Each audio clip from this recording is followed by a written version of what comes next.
Pertama tentang kejadian di Palestina. Ini adalah musibah untuk semua kaum muslimin, terutama kaum muslimin yang ada di sana. Itu musibah yang berat. Kita nggak bisa membayangkan kalau itu menimpa negeri kita ini. Ya, nikmat aman itu nikmat yang luar biasa besarnya dan merupakan unsur utama kebahagiaan hidup. Islam didatangkan untuk membahagiakan manusia, bahagia dunia, bahagia akhirat. Dan unsur bahagia itu adalah keamanan dan kemakmuran. Ketika aman dan makmur, maka buahnya bahagia. Ya, keamanan dan kecukupan. Sementara atau karena itulah Nabiullah Ibrahim mendoakan kebahagiaan agar bahagia orang yang menghuni Makkah itu dengan doa minta keamanan dan rizki. Ya, Rabbi ja'al hadal balada amina warzuq ahla minat thamarat.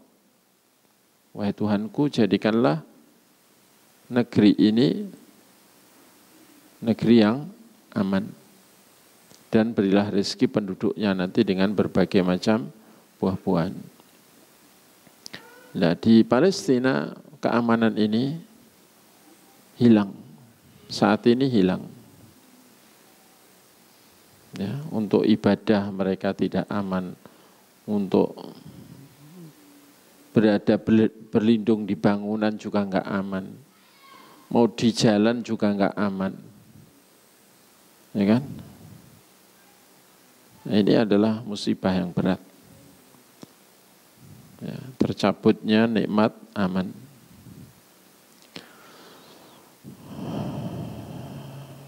Dan saat ini tidak ada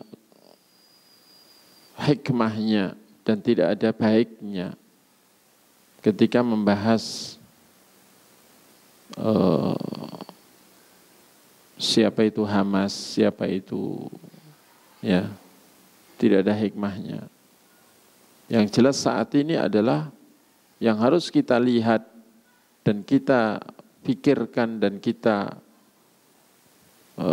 sikapi adalah bahwa kaum muslimin saudara kita di sana dibantai oleh Yahudi. Dibantai. Ya. Secara zalim.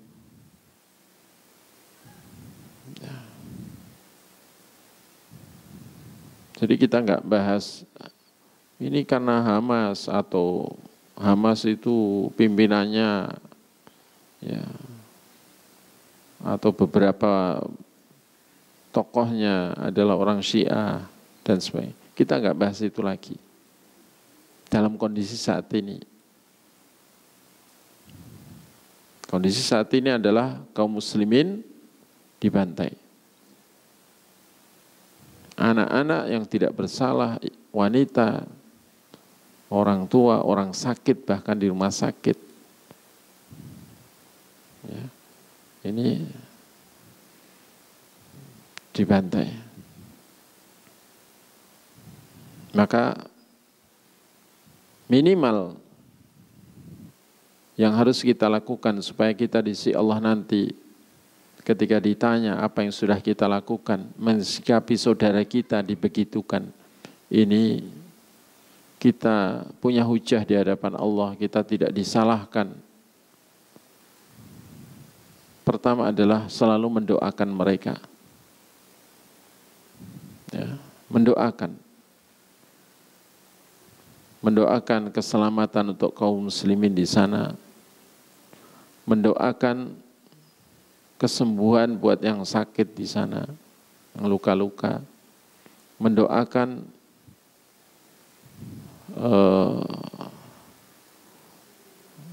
supaya Allah memberikan kepada mereka rezeki kecukupan dan mengembalikan keamanan untuk mereka. Kemudian juga mendoakan kehancuran dan kebinasaan untuk orang-orang zalim Yahudi yang zalim di sana. Dan juga mendoakan kemenangan untuk kaum muslimin di sana atas Yahudi. Untuk para mujahidin yang berjihad fi sabilillah di sana untuk mengalahkan Yahudi. Kita doakan setiap hari kalau bisa. Ya bukan kalau bisa, ya harus bisa setiap hari. Bahkan setiap waktu-waktu sholat, setiap antara adzan iqamah, ketika teringat itu jangan lupa mendoakan. Ketika di mana saja ingat itu, doakan. Dan doa itu senjata bagi orang beriman.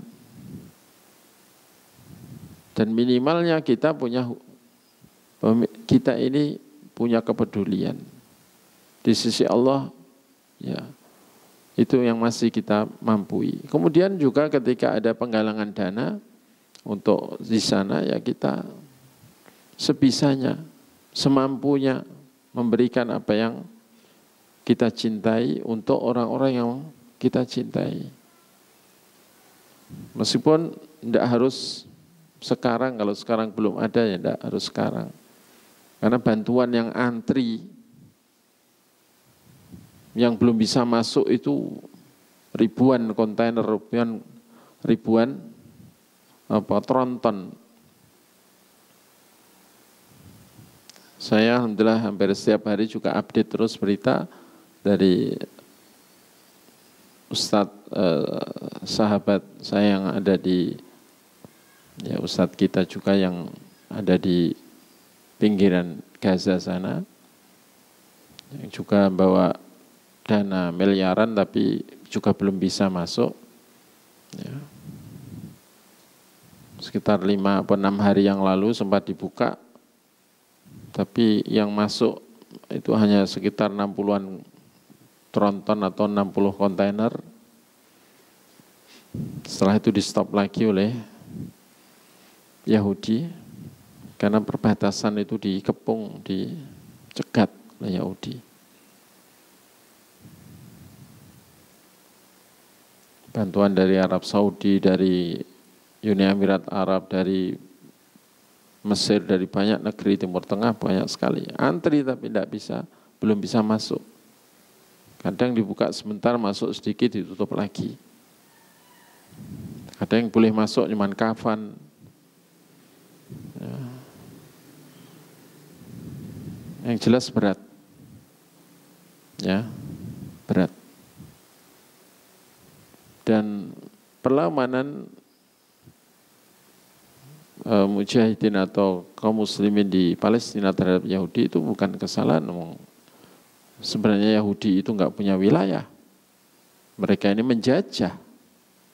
Seperti kalau misalnya di Indonesia ini dijajah, atau zaman Belanda dulu dijajah. Terus ada semacam perlawanan, gerakan perlawanan, kan tidak bisa disalahkan. Secara hukum juga tidak salah. Meskipun ya kadang-kadang sebuah gerakan itu kurang pertimbangan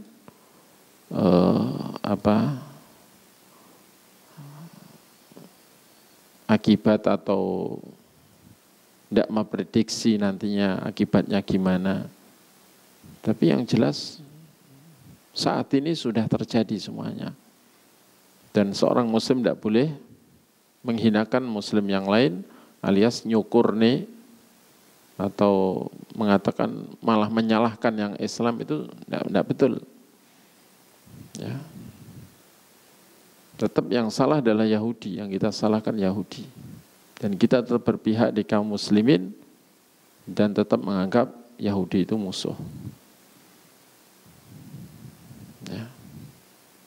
Dan kita doakan kehancuran.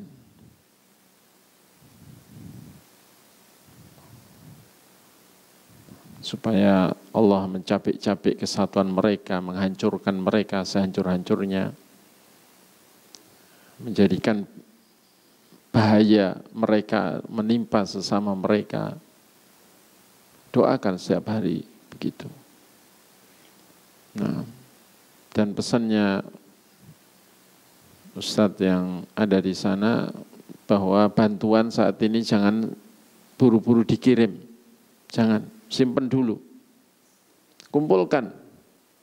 Kebutuhan nanti akan sangat besar. Saat ini bantuan dari negara-negara secara resmi itu banyak. Dan biasanya itu cuman awal-awal, nanti setelah itu ya enggak ada bantuan. Ya. Nah, akhirnya orang kafir yang datang belakangan bawa bantuan untuk misi mereka. Ya. Nah, saat ini makanya disimpan dulu bantuan itu, nanti ketika dibutuhkan akan dikabari, nanti kita kirimkan insya Allah.